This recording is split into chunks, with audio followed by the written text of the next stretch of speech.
আসসালামু আলাইকুম, আমি আফসানাস কিচেন অ্যান্ড ব্লগে আপনাদের সবাইকে স্বাগত জানাই। আজকে আমি ট্যাংরা মাছ ভুনা রান্না করে দেখাবো। তার জন্য কড়াইয়ে নিয়ে এসেছি পরিমাণ মতো তেল, দিয়েছি একটা এলাচ আর 2টা দারচিনি, দিলাম 2টা পেঁয়াজ কুচি। পেঁয়াজটা একটু লাল হয়ে আসলে আমি এর ভিতরে দিয়ে দেব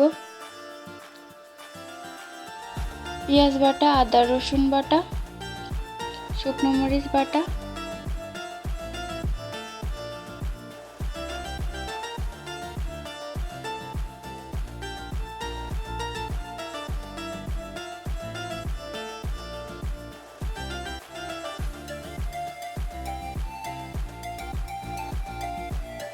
মশলাটা পুড়ে না যায় তার জন্য আমি দিয়ে দিচ্ছি অল্প একটু পানি।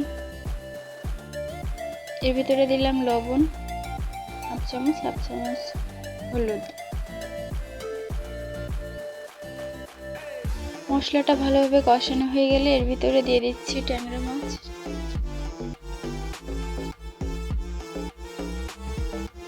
মাছগুলো আমি তেলের সঙ্গে ভালোভাবে কষিয়ে নিচ্ছি আর দিচ্ছি এখন জিরা বাটা আর একটা এলাচ বাটা আছে।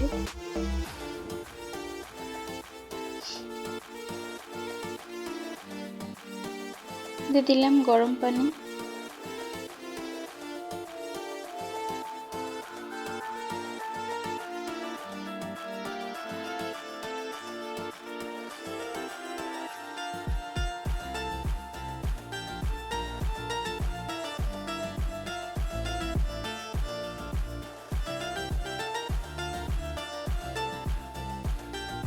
আমি কিছুক্ষণ ঢেকে রান্না করব, আর এটা যখন ঝোল কমে আসবে তখন এটা আমি নামিয়ে নিচ্ছি।